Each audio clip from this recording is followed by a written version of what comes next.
Welcome to Davao Region Dunong Aguila in support of the Comprehensive Region-Led Learning Continuity Plan. I Teach, integrating technology, academic community, and the household, ensuring every learner is safe and protected anytime, anywhere. Anchored on Sulong Idokalidad, this is DepEd Regional Office 11, delivering quality education across Davao Region. Good afternoon to all our viewers and listeners. Good afternoon, Teacher Fe. Good afternoon, teacher. I am Teacher Regina May P. Pasha, or you can call me Teacher Ina. And I am Marife Simunday, or you can call me Teacher Fe. We are your teachers from Davao City Special School, Talomo A. Teacher Ina, with us are teachers Mayra Fe Grecia, the official sign language interpreter, and Teacher Emily E. Baliner to help us in our PowerPoint presentation. Teacher Fe, I also would like to greet my students under Siwa Green Transition and Siwa Green Kinder classes, all our learners together with their parents and guardians. Spedders and everyone out there, good afternoon. Yes, Teacher Ina. Hello also to my DS or Down syndrome learners of Primary Onyx and Transition Gold, and to all our special children of Intellectual Disability Department. For the information of everyone, our students are learners with disabilities. I am happy for I will be one of your teachers this time through radio-based instruction. Yes, Teacher Fe. Like you, it is my pleasure to teach our viewers and listeners. They say the best teachers teach from the heart, not from the book. Since our learners with disabilities, teaching from the heart comes first to overcome all the challenges. Plus, tons of patience is also needed with our kind of learners. That's true, Teacher Ina. I totally agree. This afternoon's lesson is based in DepEd Order 21, Series of 2020, which is the policy guidelines on the adoption of the K-12 Transition Curriculum Framework for Learners with Disabilities, or the LWDs. This is in consonance with DepEd Order number 21, Series of 2019, titled Policy Guidelines on the K-12 Basic Education Program. This puts emphasis on what teachers or implementers can offer to learners with disabilities or LWDs in terms of their life pathway. It includes but not limited to higher education, entrepreneurship, usually family entrepreneurship, Teacher Yes, Fe, yes, or family teacher. business, employment, middle-level skills development, or functional life path. Therefore, Teacher Fe, we teachers handling learners with disabilities are guided as to what to impart or what to teach. Take it away, Teacher Fe. Please tell us today's topic. This afternoon, we will talk about puberty, the physical, emotional, and social changes. What changes that occur between a male and a female. Lastly, we will talk about the puberty-related health issues or concerns. We will start by defining what is puberty. This will surely be a fruitful afternoon for all of us. Learners with disabilities are just like a typical learner. The changes that happen to a typical learner also happens to a learner with disabilities. Puberty is when a boy or a girl becomes sexually mature. It is a change that occurs between ages 10 to 14 years old for the girls and 14 to 16 years old for the boys.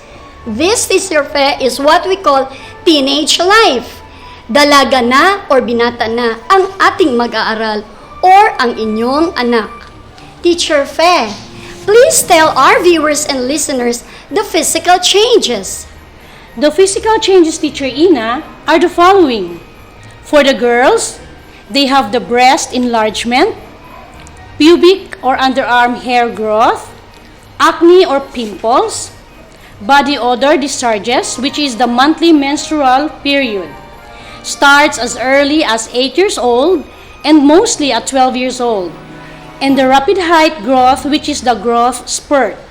And for the boys, they become taller, heavier, and stronger, increased sweating, oily skin, hairs may grow on your face and chest, may also be around the private parts, arms, and even the legs. Voice gets lower and deeper. These are the physical changes.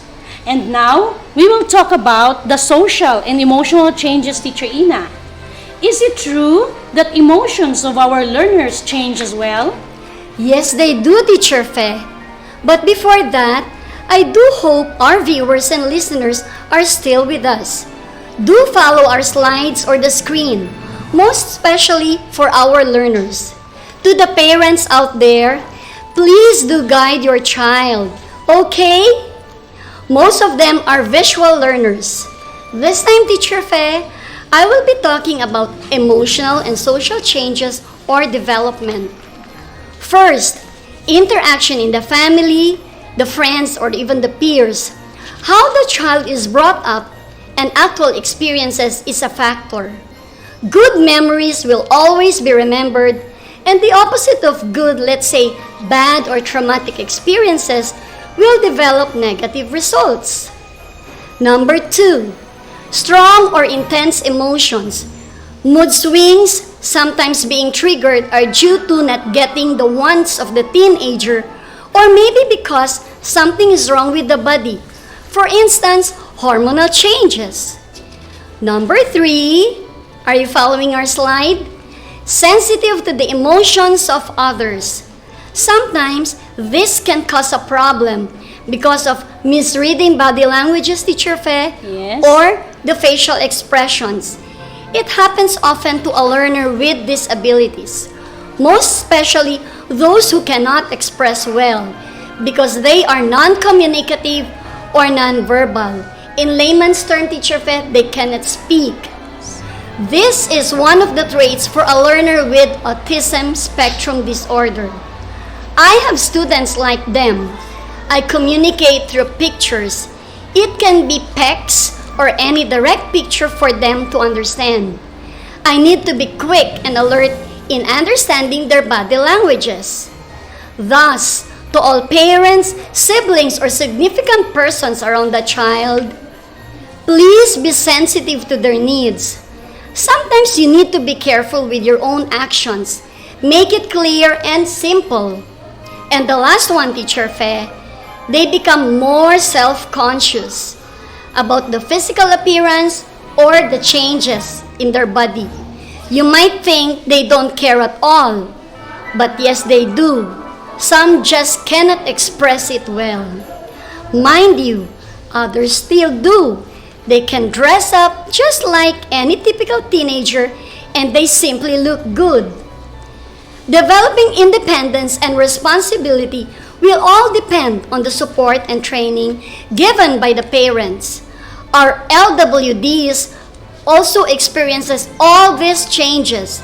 Thus, the family or the significant persons around should be sensitive to their needs so that tantrums will not be triggered. To all parents of a child with disability, they worry that their child won't make friends. Teacher Ina, will friendship happen to our learners? It may be harder for our learners, Teacher Fe, but there are ways such as joining community groups. Examples are in school. Our learners with disabilities should be included in all school activities. Other groups, Autism Society of the Philippines, Davao City Chapter, the Parents Mobilization Action Group, DISAPI, and even the Dina Sipaco Foundation, and there are many more. In addition, Teacher Ina, parents should give lots of love and support.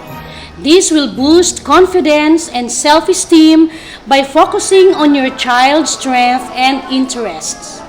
Once again, to the parents, guardians, or significant persons around the child with special needs, use direct and concise language. Yes. Visual stories can be helpful to know what to expect. accommodations to home, school, and anywhere else allows them to participate and the child will progress. Now that our viewers and listeners learn about these physical, social, and emotional changes, we prepared items answerable by yes or no. Are you ready? You may write your answer directly to the comment section or get any clean paper. We will start after 5 seconds. Teacher Fe, I will raise my hand and start counting by closing my fingers one at a time. In answering, may I ask the parents out there to assist your child. And to our mainstream pupils, you may answer directly on your own. Teacher Fe will raise yes, that's the yes stick, and the no sticks. Please show it. Okay. Teacher Fe will describe it. Yes is a stick that shows a happy face, while no, on the other hand, is a stick that shows a sad face. Teacher Ina, you may start now. Okay, here goes question number 1. Is it normal to gain weight during puberty? 5, 4, 3, 2, 1, 0, And the answer is yes. This is the time one eats a lot. Look at the boys. Weight gain is evident. let's go to question number 2. All boys become taller this time. 5, 4, 3, 2, 1, And the answer is no. Boys continue to grow later or during his late teens. Now, Teacher Fe, let's go to question number 3. Puberty begins at the same time for everyone. 5, 4, 3, 2, 1, What do you think is the answer? The answer is no. For the girls, it is between ages 12 to 14, while for the boys, it is between ages 14 to 16. Now, let's go to question number 4. During puberty, one experiences physical, social, and emotional changes.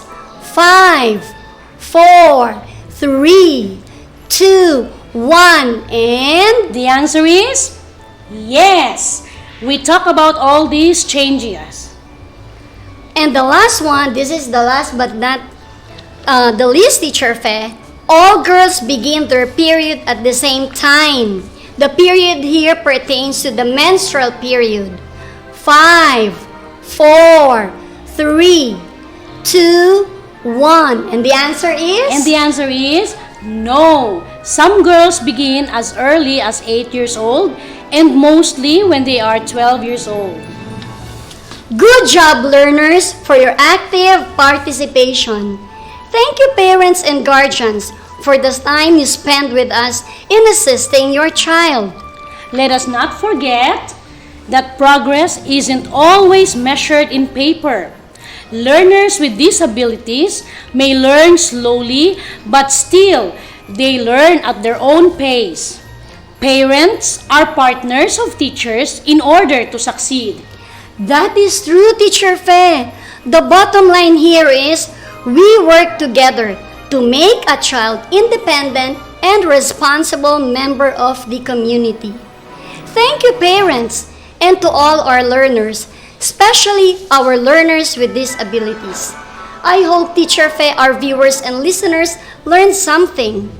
This time, we will share a quote that says, please read. Some see the disabilities, but special education teachers see the possibilities. I agree, Teacher Fe. And now, we will say our thanks not just to our viewers and listeners, but to our partner, Brigada Station 91.5, and our family. Thank you, Brigada News Station and DepEd family.